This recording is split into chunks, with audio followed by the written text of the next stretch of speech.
Kung umabot kayo dito sa part 3, ay salamat at pinakinggan nyo yung mga comment natin about the POVA. So part 3 na Maganda POVA, ayan. Sa next application natin, Antutu Benchmark. Ayan. Check natin. Sikat siya to eh. Kumbaga pag nagte-test tayo ng mga mobile phone, ito Antutu. Pero ngayon, hindi na siya nakalagay sa Google Play Store. Ewan ko lang. Siguro na-plug siya as malware. Pero sige, test pa rin natin. No? Please enable the needed permission. Or storage lang naman lang kailangan natin. So permission allowed. Okay, storage natin. I-allow natin. Storage lang ang hinihingi niya. Okay, back tayo. So test. So maghihintay na lang tayong i-test. At yan.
So, ayan guys, yung result ng test natin ng TECNO POVA using Antutu. So, it took more or less 10 minutes bago natapos yung test natin. Pero, ayan po yung result ng TECNO POVA natin. So, defeated 5% of users.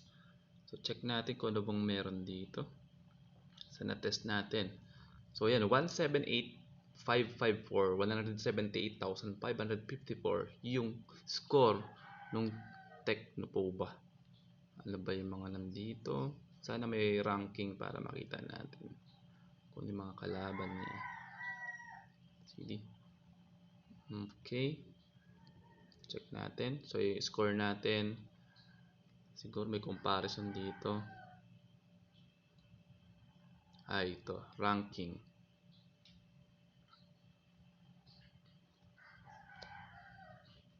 So, yung video natin, ipapass forward ko na para medyo mabilis. Ang malaga sa atin yung result nung test ng TECNO POVA. So, ito yung mga cellphone na nasa top nun. Pero, saan ang rank ng TECNO POVA natin? Nasa 100 lang. Okay. So yung mga Redmi Note 4 nasa 98 spot, yung Note 810, Honor 9X. Okay. At ang Tecno po ba natin ay nasa top 90, no? Top 90. Pero kung makikita natin dito, natalo siya ng Redmi Note 7 na meron ng 4 GB plus 128 GB na storage. Kita nyo, mas mababa yung Tecno POVA natin kaysa sa Redmi Note 7. Okay? So Redmi 9. So dito pa lang makikita nyo na mag-isip kayo kung talaga bang bibili yung Tecno POVA. Yeah, halos mag same price na lang ata ang Redmi Note 7 at 90. So, mas mataas yung Redmi Note. So yun guys, hindi ako nakatulog dun sa first test natin ng Antutu, no? Baka mamaya may magalit na ganun nga or ano man. So nagtest ako ulit ng Antutu benchmark natin. So ngayon, score natin 195,472 yung score na ng TECNO POVA. So kanina nasa around 170,000. So tumaas siya. Ano yung ginawa kung bakit tumaas? Kinlear ko lahat ng mga background application. Tapos yun, nag-test ako ulit. So check natin yung ranking na ng TECNO POVA. So ganoon pa rin, still ganoon pa rin yung natin yung first test natin. Yun yung may mga background application na nagamit natin sa previous videos natin, kaya nasa 170. So ngayon, dahil kinlear ko na lahat, umabot siya ng 195,000 yung result ng TECNO POVA natin. Okay, check natin yung ranking ulit. So ito yung part 2 nung Antutu test natin. Okay, so yan. Kanina no, nasa 170,000 yung score ng POVA natin. Ngayon nasa 190. Ang laki nung difference, no? So, tama lang na kinlear natin at nagre-test tayo para ma-justify naman natin yung TECNO POVA natin. So, punta tayo dun sa pinaka-last spot natin, yung Redmi Note 4. Ayan. Kung di ako nagkakamali, yung isang cellphone ko. Nasa top 98 pa rin, no? Yung Redmi Note 8 na nasa market ngayon na gustong-gusto ng maraming users, ayan, nasa 93. Top 93 siya. Yung Note 80, ayan. So,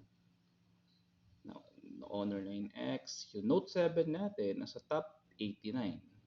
Meron siyang 4 GB, 128. So, kanina nun sa baba lang tayo, no? Nasa number 91 spot. Yung POVA.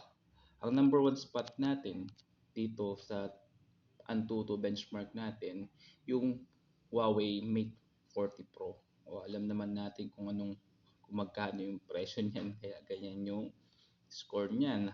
Malamang malahalimaw yung specs. So, doon na tayo sa POVA. Ano na yung spot ng POVA natin? Poco X3 number 63. Yung Mi Note 10 ay number 71. Yan yung mga sikat ngayon eh. Realme 5 Pro, wow, nasa top 77.